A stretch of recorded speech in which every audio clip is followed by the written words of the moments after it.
परम पवित्र भगवा ध्वज राष्ट्रीय स्वयंसेवक संघाच्या पांढरकवडा जिल्ह्याच्या उत्सवाला उपस्थित प्रमुख अधिकारी वर्ग, अन्य सहचर सहयोगी सहभागी कार्यकर्ता बंधुगण, स्वयंसेवक वर्ग। राष्ट्रीय स्वयंसेवक संघ दरवर्षी 6 उत्सव साजरे करीत असतो हे आपल्याला ज्ञात आहे। वर्तमानाच्या लॉकडाऊनच्या परिस्थितीमध्ये सर्वांना एकत्र येऊन कमी संख्येत हे उत्सव साजरे करण्याचं आपण सर्वदूर ठरवलेलं आहे।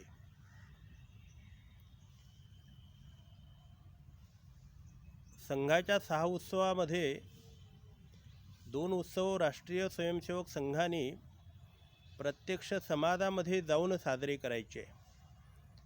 त्यापैकी एक हिंदू साम्राज्य दिनोत्सव आणि विजयादशमी या उत्सवाला आपण समाजाला संघामध्ये निमंत्रित करून संघाच्या वर्षभराच्या कार्याचं लक्ष आणि वर्षभरात चाललेलं काम याचं समाज पुरुषाला दर्शन व्हावं आणि समाज आणि संघाचं नातं दृढ व्हावं असा आपण या माध्यमातून प्रयत्न करीत असतो।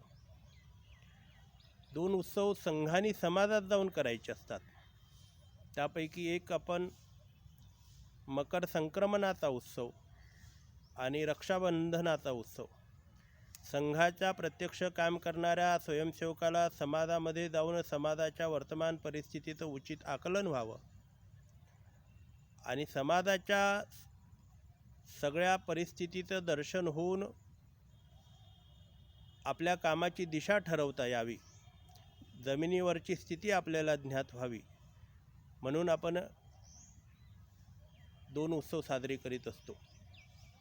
परंतु प्रत्यक्ष संघाचं काम करताना करणाऱ्यालाही व्यक्तिगत जीवनामध्ये जे अनुकूल परिवर्तन, जे अंतर्बाह्य विचारामध्ये स्वभावामध्ये करायचं असतं, त्याकरिता वर्षप्रतिपदेचा उत्सव आणि आज आपण साजरा करीत असलेला गुरुपौर्णिमेचा उत्सव अशा 2 उत्सवाचा उपयोग करीत असतो।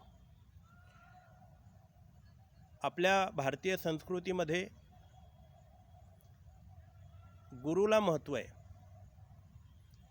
राष्ट्रीय स्वयंसेवक संघ भारतीय संस्कृतीच्या आधारावर आणि हिंदू जीवनमूल्याच्या आधारावर सर्व समाजाला संघटित करून व्यक्तिगत जीवन जगताना समाजाभिमुख त्याचा विचार दृढ व्हावा, आपल्या आयुष्याचं मर्म ओळखून अधिकाधिक वेळ समाजाकरता त्याला देता यावा या उद्देशाने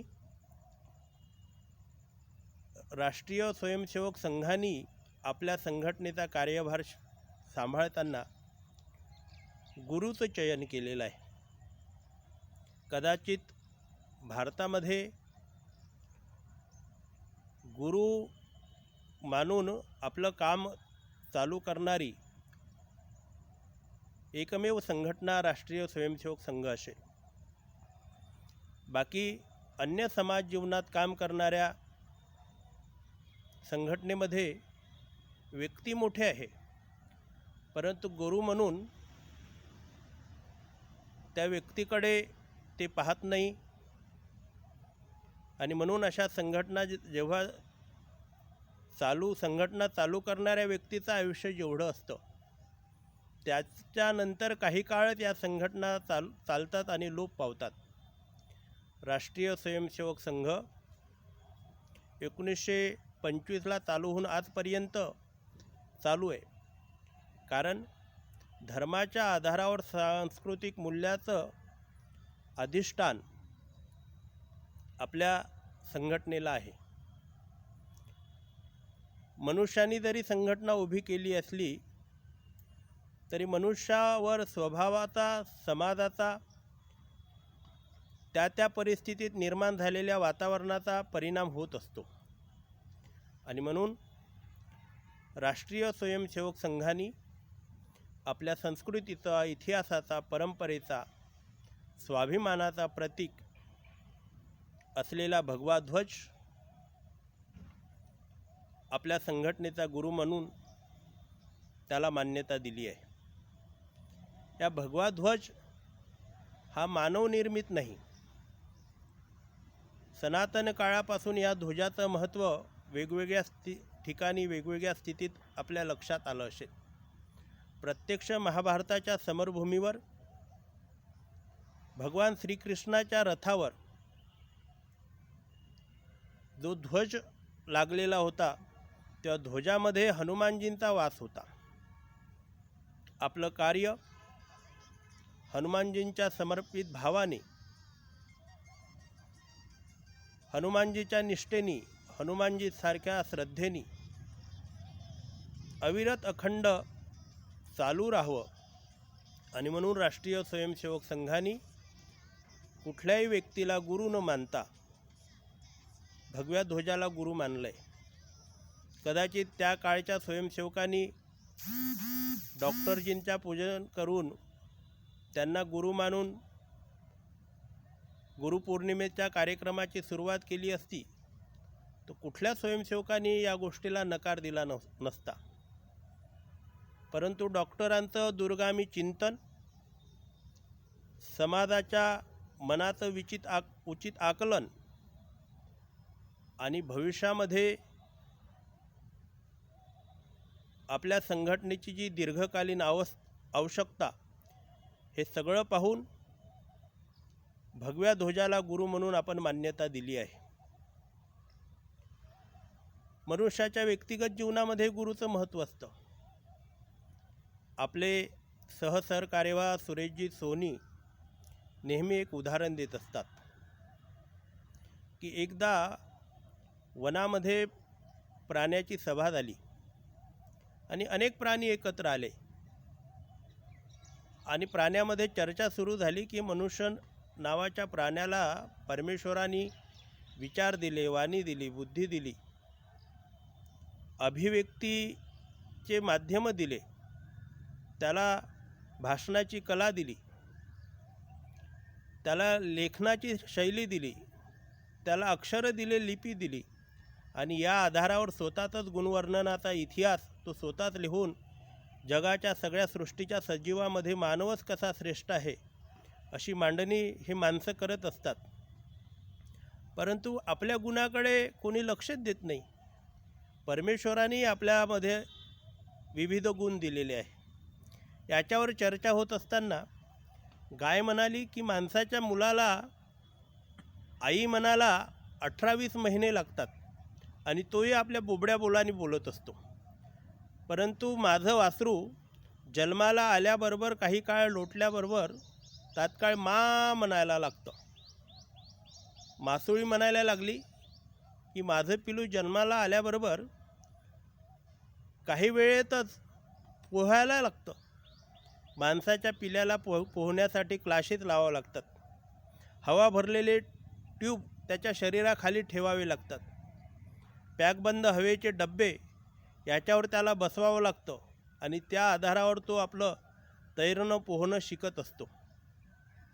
कोयल म्हणायला लागली, या माणसाला स्वर दिला, आवाज दिला, शब्द दिले, संगीताचं ज्ञान दिलं, परंतु याला चांगलं संगीत येण्यासाठी सतत अभ्यास करावा लागतो. असाध्य ते साध्य करता सायास कारण अभ्यास. अभ्यासाशिवाय त्याला काही येत नाही. पण माझं पिलू जन्माला आल्याबरोबर त्याच्या मुखातून जेव्हा आवाज निघतो तेव्हा ते गाणंच म्हणायला लागतं. माकड म्हणायला लागली, जेव्हा हे माणसाचे पिले बीजिंगमध्ये एखाद्या ऑलिम्पिकला जातात तर उडी मारण्यासाठी याला पदकं निर्माण करावे लागतात. सगळ्या क्षमतेचा वापर करूनही ते पदकं जिंकू शकत नाही. त्यांना सिल्वर पदक मिळत नाही, कांस्य पदक मिळत नाही. कदाचित भविष्यामध्ये प्लास्टिकचे पदकही तो आपल्यासाठी निर्माण करेल. पण माझं पिलू एखाद्या झाडावर चढलं तर या झाडाचे तो जांभं खाईल, दुसऱ्या झाडावर परस्पर जमिनीवर पाय न ठेवता दुसऱ्या झाडाचे आंबे खाईल. तो वरच्यावरी अनेक झाडावर तो उड्या मारू शकतो. असं प्रत्येक प्राणी आपापल्या स्वभावाचं उपजत स्वभावाचं वर्णन करत असताना ठराव पास होईल की मनुष्यापेक्षा आम्ही सगळे सजीव जीव प्राणी श्रेष्ठ आहे. त्यावेळेला काही NDTV सारखे बाकी चॅनल वगैरे नव्हते आणि म्हणून एकच पत्रकार होता. नारायण नारायण नारायण म्हणत नारदजी सर्व दूरच्या बातम्या सर्व दूर पोचवत होते. आणि नारदजी हवेतून जात असताना आकाशमार्गाने त्याला झाडाखाली वेगवेगळ्या प्राण्याची सभा दिसली आणि परस्पर विरोधी विचाराचे लोक एकत्र आले. हे कोणाच्या विरोधात आघाडी उभी करतात असं नारदजींना वाटलं आणि आपल्याला काहीतरी नवीन बातमी मिळेल या आशेने कुतूहलवश नारदजी त्या प्राण्याच्या सभेत गेले.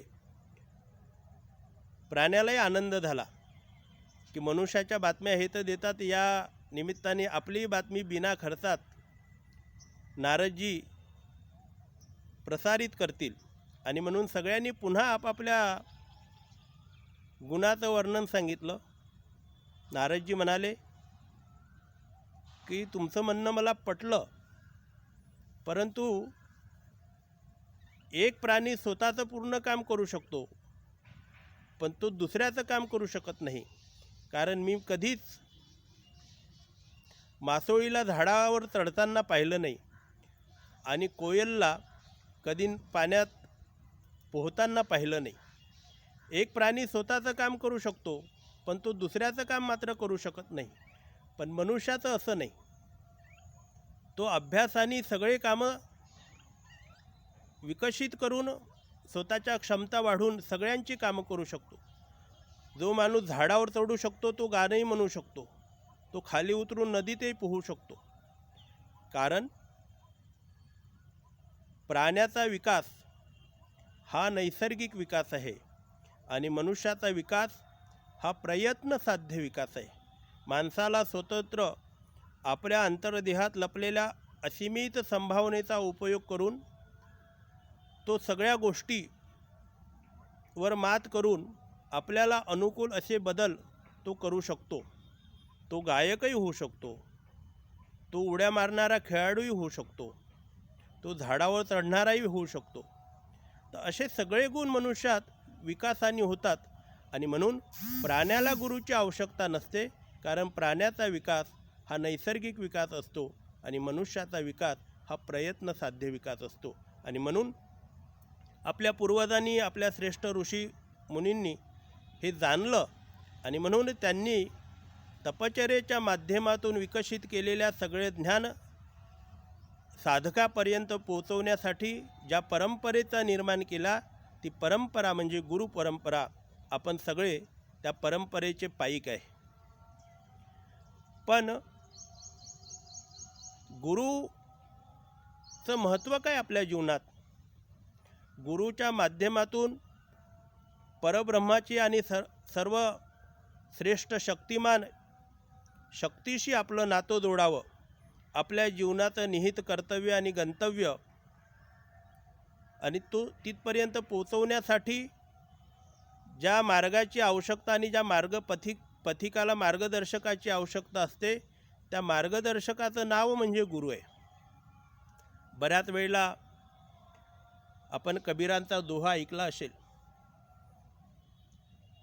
गुरु आणि परमेश्वर एकत्र आल्यावर दोघांनाही आपल्या समोर पाहून शिष्याच्या मनामध्ये प्रश्न निर्माण झाला. गुरु गोविंद दोनो खडे काके लागू पाय, बलिहारी गुरु आपने गोविंद दिये दिखाय. याचा अर्थ शिष्याच्या मनात जेव्हा प्रश्न निर्माण झाला तेव्हा शिष्याच्या मनातल्या भावना आणि त्याच्या मनात निर्माण झालेले विचार गुरूंनी ओळखले आणि गुरूंनी सांगितलं की तुझ्या मनातले विचार नमस्कार करायचे असेल तर मला नाही. आणि गुरूंनी परमेश्वर दाखवला. जो परमेश्वराला दाखवतो तो गुरु. जो एक अडथळा म्हणून मार्ग अवरोधित करतो आणि परमेश्वराच्या जाग्यावर स्वतःचीच पूजा करून घेतो असे गतिरोधक म्हणजे गुरु नाही. परमेश्वराच्या ऐवजी स्वतःच्याच फोटोचं पूजन करून घेतात ते गुरु नाही. गंतव्याच्या स्थानी स्वतःलाच बसवणारे गुरु नाही, तर आपल्या शिष्याला उचित स्थानी पोचवल्यावर स्वतः अलगदपणे बाजूला होऊन शिष्याचं परमेश्वराशी नातं जोडून देणारं, उचित गंतव्यापर्यंत पोचून आपल्या कर्मापासून बाजूला होणारं असं व्यक्ती म्हणजे गुरुत्व आहे. आणि म्हणून मनुष्याच्या विकासासाठी उचित अशी आचारपद्धती आणि श्रेष्ठ मूल्याचं संकलन ज्यांनी केलं ते महर्षी वेदव्यास. अनेक श्रेष्ठ ऋषीमुनीच्या तपश्चर्येतून साधनेतून जे विचार आणि जे मूल्य मानवी कल्याणासाठी समाजापुढे आणलं, महर्षी व्यासांनी त्याचं संकलन केलं आणि अनेक ग्रंथाची निर्मिती केली. म्हणून गुरुपौर्णिमेला आपण व्यास पौर्णिमा पण म्हणतो. मनुष्य जीवनाच्या जगण्यासाठी उचित अशी आचारपद्धती निर्माण करणं म्हणजेच त्यातूनच आपल्या ग्रंथ आणि शास्त्राची रचना झालेली आहे. आपण आपल्या ग्रंथाचं जर उचित अध्ययन केलं असेल तर आपल्या लक्षात येईल कसं जगायचं. हे जर आपल्याला जर शिकायचं असेल तर आपल्याला महाभारत हे शिकवतं की कसं जगायचं, पण रामायण हे शिकवतं की कसं वागायचं. आपले धर्मग्रंथ कसे जगायचे पण शिकवतात आणि कसं वागायचं पण शिकवतात. इथपर्यंत ते थांबत नाही, मरणालाही श्रेष्ठ करतो असं आपलं तत्त्वज्ञान आहे. आणि म्हणून कसं मरायचं हे आपल्याकडे भागवत शिकवत असतं. आणि म्हणून सगळ्या ग्रंथाचं महत्त्व ह्या काही इसापनीतीतल्या बोधकथा नाही, मनोरंजनासाठी उपलब्ध वेळेमध्ये विरंगुळ्या निर्माण करण्यासाठी हे निर्माण झालेलं शास्त्र नाही, तर आपल्या जीवनाला श्रेष्ठ करण्यासाठी, आपल्या जीवनाचं उचित मर्म लक्षात घेऊन त्या अनुरूप आपलं व्यवहार करण्यासाठी आणि माणूस म्हणून आदर्शवत जीवन जगण्यासाठी जे काही मूल्य आपल्याला आवश्यक आहे ते ग्रंथाच्या माध्यमातून महर्षी वेदव्यासांनी आपल्यापर्यंत पोचवलेले आहे. राष्ट्रीय स्वयंसेवक संघ याच परंपरेला धरून भगव्या ध्वजाच्या माध्यमातून आपल्या संघटनेची अविरत वाटचाल करीत आहे. भगव्या ध्वजाकडे पाहिलं तर आपल्याला एक त्याग, एक समर्पण लक्षात येईल. एकदा